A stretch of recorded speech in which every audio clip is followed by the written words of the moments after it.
Hello friends, welcome back to the YouTube channel dictation club. आज का dictation आनंद मासिक पत्रिका का प्रतिलेखन संख्या 1 और 2 है, जो कि 80 शब्द प्रति मिनट की गति से होने वाला है। अगर आपको इसकी पीडीएफ अलग से चाहिए तो आप नीचे डिस्क्रिप्शन बॉक्स से टेलीग्राम चैनल ज्वाइन कर सकते हैं। साथ ही और भी प्लेलिस्ट की लिंक आपको नीचे डिस्क्रिप्शन बॉक्स में मिल जाएगी। और अगर आपको डिक्टेशन पसंद आता है तो वीडियो को लाइक ज़रूर करें और चैनल को सब्सक्राइब कर लें, ताकि भविष्य में आने वाले डिक्टेशन आपको मिलते रहें। तो डिक्टेशन स्टार्ट करते हैं 5 सेकंड के बाद।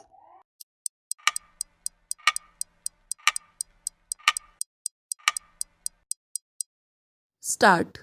अध्यक्ष महोदय, मैं अपनी टिप्पणियों को मध्य प्रदेश पंचायती राज अधिनियम के कुछ प्रमुख पहलुओं तक सीमित रखूंगा।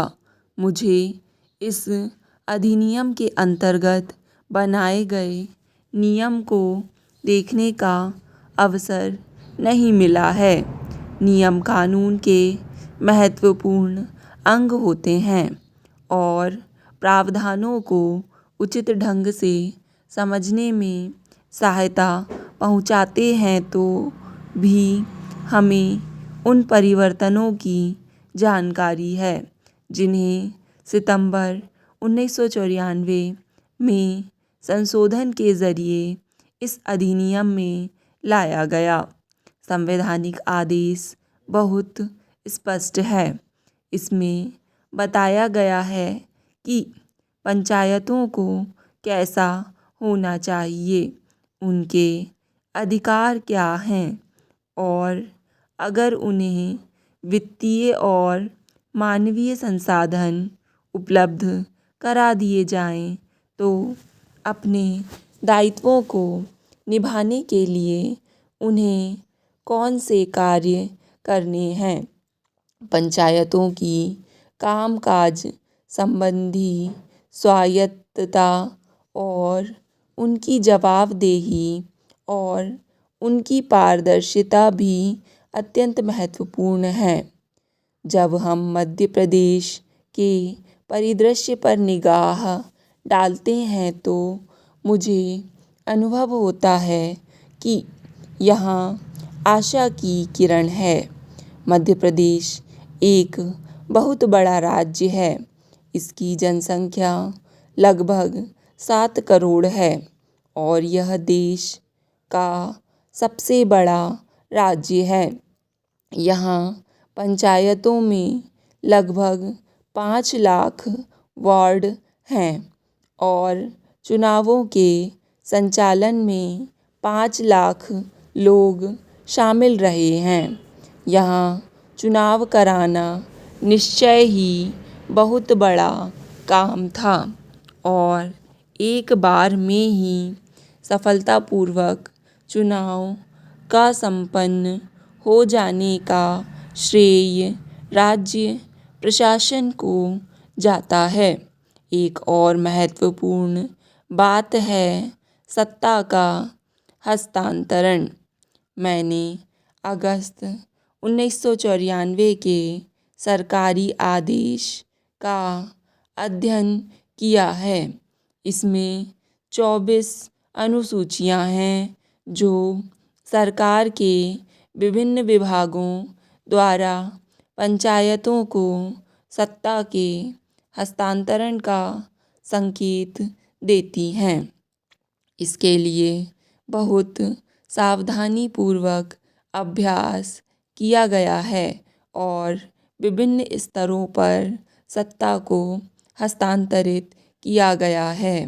स्वयं इस अधिनियम में ग्राम पंचायत को अधिकांशतः नगर पालिका संबंधी कामकाज दिए गए हैं। जनपद पंचायत को विकास संबंधी कार्य और जिला पंचायत को अनुवीक्षक का काम सौंपा गया है। लेकिन जो आदेश जारी किए गए हैं उनमें विकास संबंधी कार्यों को सभी स्तरों पर पंचायतों को दिया गया आपको है। मिलते रहें। यह तो एक डिक्टेशन स्टार्ट करते हैं सुखद 5 सेकंड परिवर्तन के है, बाद। फिर भी यह काम अभी होना बाकी है कि इन प्रावधानों को अधिनियम में शामिल कर लिया जाए ताकि इस तरह का स्थायित्व और वैधानिक सुरक्षा प्राप्त हो। राजस्व संबंधी कामकाज के बारे में व्यवस्था विशेष रूप से उत्साहवर्धक है।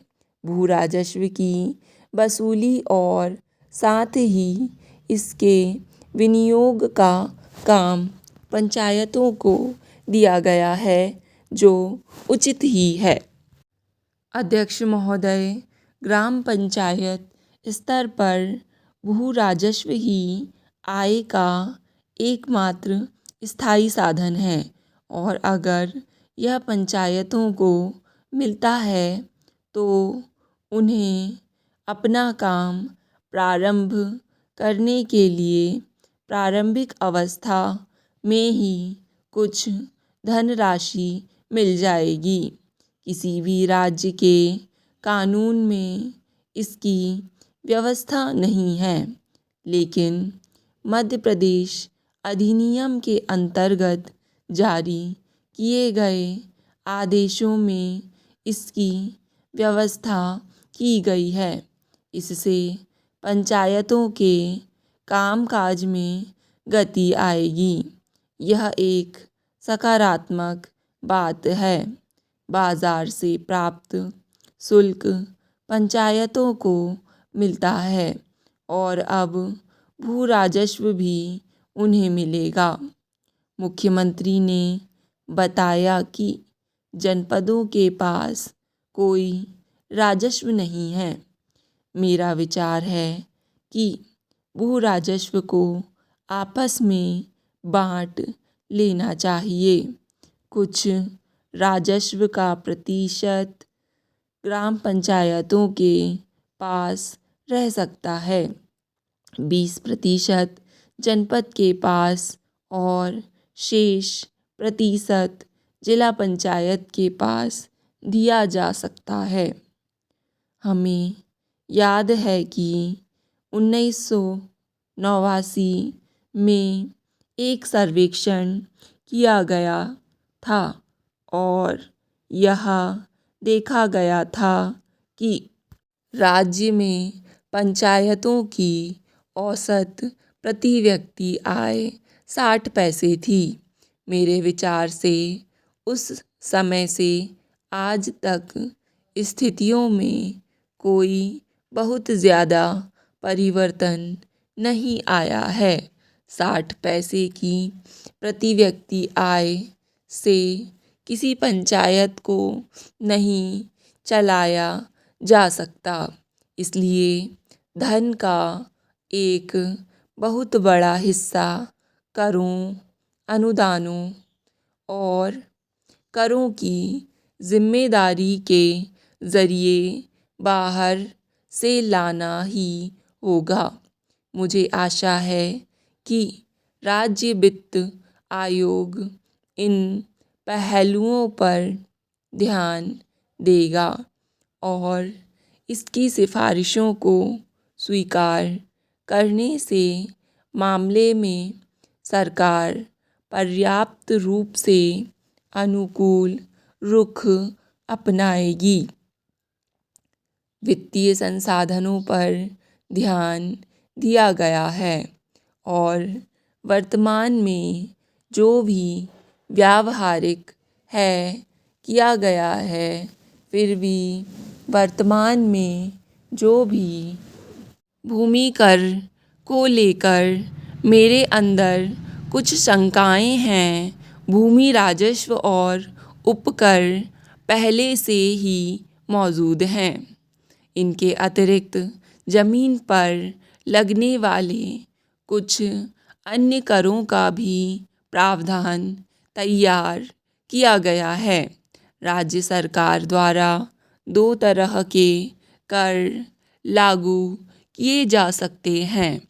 उदाहरणार्थ, प्रत्येक रुपये पर 50 पैसे का उपकर और 1% अतिरिक्त स्टंप शुल्क अधिनियम में करों के लिए 2 अनुसूचियाँ दी गई हैं। उनमें से एक बाध्यकारी है और इसके अंतर्गत 6 मदें हैं।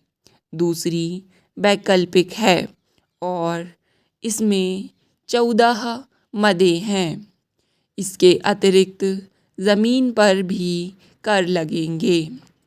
यह देखना आवश्यक ही नहीं अनिवार्य होगा कि कर के बोझ को संबद्ध भूमि झेल सकती है या नहीं। स्टॉप।